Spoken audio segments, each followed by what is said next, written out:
Hi, this is Heidi from Garden Crossings, and I am going to do a video of my yard. It is Memorial Day today, and we've been out in the yard working this weekend, so I just wanted to take you for a little tour and show you around. So we're going to start off the garden tour in the front of the house. And if you notice, there's a lot of blue cobalt pots in here. Those are brand new. Those are aqua pots, and those are from Proven Winners, Michael Carr Designs, and Jack Barnwell. They're a nice self-watering pot, so hopefully they only need to be watered about once a week, which will be beautiful. Also, you notice we have the bubblegum petunias set down in the landscape. And those, you'll have to watch the video of the fall when I roll them up, but those are planted in a pot that's then set inside of another pot. Super slick, easy planting, easy removal in the fall. So check out that other video to see how that's done. I've got my self-lit hanging baskets, so at night these here light up at night. They're also irrigated. There's a dripper system into those, so they get watered once or twice a day depending on where we're at. And there's Bordeaux, there's Mini Vista Sangria Charm, and Hydrangeas Silver Falls in those baskets. So I think that's a pretty cool combination. And that ties in really nicely with these aqua pots that are on either side of my front entryway. These have Lobellaria Dark Night, Hydrangeas Silver Falls, and then also Sun Patience in them. And in the back, those whitewashed aqua pots, they have just white Sun Patience in them. This planter here is a crescent pot, and this is what I've had for years in the front of my house, and it's been replaced now by these aqua pots, but I do just still have this one here. And this one's planted up a little bit more with shade in mind. There's begonias, wandering Jew, and then also some Diamond Mountain in there. And then there's a Pegasus begonia. So that's gonna get really tall, hopefully. And that will be like the thriller. And then the begonias will be fillers. There's some Sun Patience in there. And then the wandering Jew will be the spiller. So I'm excited to see how that one progresses as the summer goes along. In the front of the house, we've got Bobo hydrangeas. So they only get about 3 foot tall. So kind of the perfect size there for under a window. And then also you'll notice this space has the bubblegum Vista petunias in it as well. So there's only 3 in here. This is about a 15-foot spread, and that's gonna be solid bubblegum by the end of the summer. So that's pretty cool. The balls you're seeing on the ground there, those are Anna's Magic Ball. Those are an arborvitae, and those are pretty full grown. They're probably 6 or 7 years old now. And that's the only thing I have that's evergreen for winter interest. And I think they're pretty cool looking underneath this standard lilac tree. So this tree is full of buds, and it's gonna probably, I would think sometime this week, should open up, and it's gonna smell lovely as soon as it does. It's just loaded. Once it's done blooming, we'll go ahead and trim it back to kind of keep it sized tight, because I don't want this plant to be super huge. I just want it to be like a nice round ball in the front of the landscape. On the side of the house, we have the Vista Snowdrift petunias planted, and these two, by the end of the summer, it's going to fill up and cover all that lava rock. As we head down the side of the house, we've got Bobo hydrangeas again. You can kind of see I like those a lot. And then also we have, between these Bobo hydrangeas, we have Pugster butterfly bush.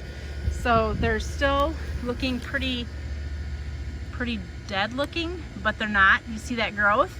So here in Michigan, butterfly bushes come back from the base. They don't really come back from the old growth. Another thing I want to show you too is hardy hydrangeas. So it's the end of May, and you can see there's a lot of lush green going on, but the hardy hydrangeas too are just starting to poke through the ground.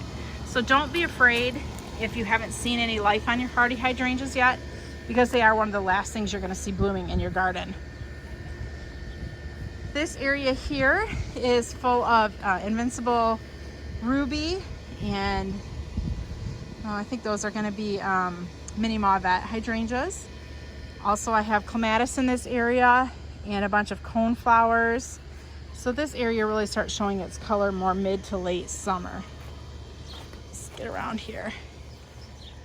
Now that I'm at the back of the house, this faces the east. So we have a lot of shade type plants on the back side of the house. Hostas, hellebore, we've got a stilby. Oh, we've got these These are blooming really cool right now. And there's also along the house, there's woodula. So things that can handle a little bit more shade. Oh, this here up front next to that wall, that's Alstroemeria. That is my absolute favorite plant. That blooms, once it starts blooming, it goes until November. So definitely a perennial that gives you a big bang for its buck. Under the deck, we have a lot of hostas as well. And there's some bleeding heart that's blooming right now. There's a couple of stilby planted in here and a couple clematis. So this we just really kind of filled in with hostas because I just wanted something to kind of fill the area in. Here's a clematis, and this one is getting ready to bloom soon. You can see those big, beautiful buds, so that'll be exciting once that one goes. That's actually one of the first things, except for the bleeding heart, to bloom in this area. And here you can see it from this side as well. Under this bedroom window, we have the, oh boy, those are some more invincible hydrangeas. I'll know better once they start blooming. But I think they're going to be the either mini mauvette or the wee whites as well. In the back of the shed, there's not a lot blooming yet. A couple creeping phlox, a couple columbine, but not a whole lot going on here. This area really is in its prime midsummer. So because in the spring we're working a lot, I don't focus a lot of my color on spring color. I'm more focused on end of June, July, August for color. This area here, if you watched videos before, I've mentioned there used to be a huge maple tree here that blew over in a storm. And really there's just about 4 plants in here, maybe 5. Limelight tree in the middle, and then there's the wildberry heuchera, which is the purple you're seeing. There's my Monet, there's Atlas roses, and then there's the dwarf bloomerang purple lilacs. So these here, they only get about 3 foot tall, and they're a rebloomer. And this one is just starting to open up. So you can see the beautiful purple blooms, nice fragrance to it. And this is, like I said, it's a rebloomer, so it will bloom all summer long, kind of on and off. The first bloom is really its best bloom, but for a lilac to give you any kind of a color throughout the summer, that's more than what most lilacs do. We'll head towards the back and we'll go into the butterfly garden first. And again, not a lot of color here yet because spring isn't like a big focus for me for color. But in this area, most of the plants in here are things that butterflies would like. What I have blooming right now though is some Nepeta. This here is cat's pajamas. And there's 5 of them planted here. So these are just planted last year, so they're not super big yet, but a nice splash of purple. I also planted in my butterfly garden some Kufia. So this is Vermillionaire. It was just planted, but I didn't have it last year and I felt like I didn't have as many hummingbirds. So I'm adding it back in this year in hopes to see more hummingbirds. I've got some lupin in here, some phlox. I planted 2 sun-credible sunflowers.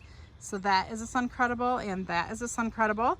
So those will get about 3 to 4 foot tall and those will bloom all summer. So that will be pretty cool. There's also some veronica and salvia in here, which I see buds, but not much for blooming yet. One thing that is blooming though is the Amsonia storm cloud. This is a really sweet spring flower. So when it starts to emerge, it comes with like super dark black stems. But now that it's flowering, you can see these little beautiful periwinkle blue flowers. And this one is, it's about 2 foot tall. So it does get taller when it gets mature, but about 24 to 30 inches when it's at its max. Behind it is the Woodula Sonic Bloom Pink. So this is another reblooming shrub, and there's just a couple splashes of color here that are starting, but there's just loads of buds everywhere. So once this starts blooming, that's going to be really pretty. Also, I put in the butterfly garden some blue suede shoe salvia. Again, another plant that attracts the hummingbirds. So that will be pretty cool. I have seen a couple hummingbirds around, so I'm excited to get more. We're heading back to more of my shade garden, which I don't have a lot of space for shade, just under the deck and this little space here. So this is under a pine tree, and so I probably have about 50 different hostas planted in here. And then the neighbors put some ferns in and they're starting to crawl this way, but that's okay.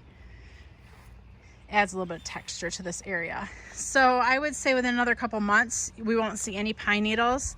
These hostas will totally be covering this area, which is pretty cool looking. It just kind of is a mat of all different textures, colors, and such. So this area here was a little bit shadier at one time, but now is getting a lot more sun. So you'll notice that some of these plants are shade plants that are getting more sun. We've got some pulmonaria in here, so I'll go in and show you that. This has been blooming for a few weeks now, and that's kind of pretty looking. You see a lot of yellow in this area. So when I planted this area, I started off with a few yellow things, but then I noticed from the house what a pop of color they created, you know, from so far away. So I've added a lot more yellow in here, and it's mostly just foliage color. So when you've got all this green going on, all these pops of yellow just really stand out nice. So again, there's not a lot of flower going on yet in this area. It's more just for foliage. And again, the gardens are kind of just waking up. Foliage, you know, is definitely present, but not a whole lot of flower yet. There's another Amsomia storm cloud back there. So I forgot I had one planted, and I knew I wanted some, so I planted another one on accident. Actually, I planted another two on accident because I see another one. But that's okay, because I love that plant for its early color. So there's another one we're coming up on. Got those heucheras there, mahogany monsters. So those two from the house, that red just really pops, and you can see that here. Rod planted kind of a, I don't know, semicircle around those tree roots, and they look really pretty. Another plant I really like in my garden a lot are clematis. So I have several different arbors and such, and a lot of times I'll mix two clematis on an arbor, because when one's not blooming, hopefully the other one is. So that way it just kind of extends the color on your trellises and stuff by planting two different clematis on the same support. Now you got to make sure that, you know, you have enough space for two of them, because you don't want one to overcrowd the other. In the back there's another Amsonia storm cloud. Again, that is such a pretty plant. If you don't have any of that, go to the website and check it out, because I've got some really great photography of them. And it's quite an impressive plant. So this area here typically we'll plant a lot of annuals in, and so we haven't gotten to that yet. Also, this area here, we'll border this whole edge of the grass and sun patiens. So that's on our to-do list as soon as we have some time to do it. Let's see. In the back there, you'll notice there's a bright yellow arborvitae, and in front of that, I'm going to try to zoom in, that red you're seeing, that's scarlet quince, so the double take scarlet quince. So that's really pretty too, and I love that red and yellow combination against each other, so it's kind of cool back there. It's a weedy mess though, so I don't want to walk in prickers. This area here is really heavily concentrated with hydrangeas. So once we get into July and August, this area, there's a lot of hydrangea color that's going on here. Whites and pinks, and like the rubies. So a lot of different hydrangeas are blooming in this area. You can see I have two more arbors here for the clematis. So the big one there, the metal one, I have 4 clematis growing on that, all different kinds. That way I'm getting color, like I said, pretty much all summer. And on that wooden one back there, I think there's 2 or 3 different ones on that one as well. So those are pretty aggressive clematis. There's a lot of foliage going on down there. These spirea, this is the Big Bang spirea, and again, yellow. You can really see that yellow from a distance in the garden. And here's another one. So this one here is older, so that's why it's bigger. But we like this one so much that we wanted to add another one in, just to kind of give more splash of color in this back corner. Also behind this, we've got some baptisia, and that is starting to put on its buds. And actually there's a little bit of purple right there. So I would say probably in another week or two, this is gonna be blooming and looking really pretty. Next to that Baptisia, I have a hardy hibiscus, which you can tell it's just a few little green sprigs there. So you don't have to have something that lush and full. The hibiscus are there, and they're gonna definitely, once they start growing, they're gonna take off. So what I do here, because these are planted pretty close together, is when that Baptisia is done blooming, I trim it down to the ground, because really it's not going to give me any flower color for the rest of the season, and this hibiscus will. So I'll get rid of the big mass of green from the Baptisia and let the hibiscus be the next green that comes up and flowers for later in the season. This area here, it's kind of bright, sorry, hopefully this is taking video good. This area here, I'm going to be planting, I think, some moss roses if I have some of the Mojaves. And you can see here too, there's Clematis growing up that fence. They're about 3 foot tall, 4 foot tall right now. In front of it, I planted popcorn plants. I think they're cool, and I like the fragrance. So they're just a fun addition. And then in front, we're gonna do the Mojave portulacas, which are super drought tolerant. And this area here doesn't get like super great water all the time. So those portulacas look awesome. This area here is our next project that needs to be done. There's a lot of Coreopsis in here, and it's just kind of taking over. There's a Wine and Roses Weigela. I'm not sure if we're going to keep that or get rid of it. It does okay, but I think there's something I'd rather have better. Something more with mid to late color, because again, that's when I enjoy my flowers. And this is usually a spring bloomer when I'm not out here a whole lot. So all of this will get ripped out and replaced at some point. This is a limelight hydrangea. That will stay because that is late season color, and I love that. So we just got the pool up this weekend, and we were actually swimming in it today. It was a little chilly, but it felt nice. So around the pool, I use the Crescent self-watering pots. So these usually can go, again, depending what I put in them, but they can usually go about 2 weeks. So this one here, I have the Illustrious Elephant Ear and the Diamond Mountain Euphorbia, and then Red Sun Patience. So it's only about 18 inches tall now, but those elephant ears will probably be about 3 foot tall by the end of the summer. So that'll look really cool once they really put on some growth. In the back corner here, these are bigger crescent pots, and these are palm trees that I've overwintered from last year. And then basically here what we did is, typically I'll put flower pillows in there, but we're all sold out of flower pillows. So I went bigger, and it's definitely very full. And I used our 12-inch hanging baskets. So I put 3 12-inch hanging baskets around this palm tree, and it's definitely instant gratification. So hopefully it lasts well into the summer. I didn't overdo it too much here in the beginning of the season. This one over here is actually just matches it. Typically I like to do these differently, but because we sold out of so much this year, I had to go with what we had. And again, this is 3 different 12-inch hanging baskets, kind of the reds, the yellows, and the purple colors. And that is super full already, so that will look sweet. This front crescent pot is a mixture of the really red Supertunia, the yellow Super Bells, and purple Angelonia. This is the super Angel Face, the super blue, because it's a little bit more aggressive, and then in this size pot I want aggressive. And then there's some polka dot plant as well. So this is a mix of red, yellows, purples, and if you notice, I have a lot of pinks going on. This year I'm doing some reds because that is what we had. And I do like red. It's just I tend to be more of a pink purple type person. And I'm sure you have your favorites too.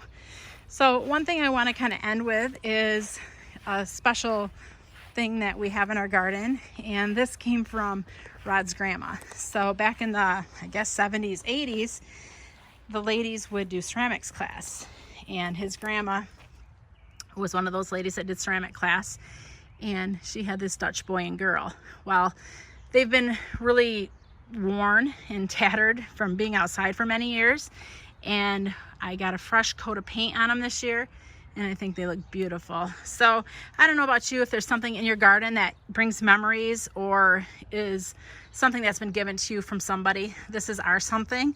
This is our little memory thing, and it's, yeah, cute little Dutch boy and girl. So I hope you're all having a great Memorial Day weekend. We sure did, and it was nice to finally be able to get out in our garden. This is Heidi from Garden Crossings.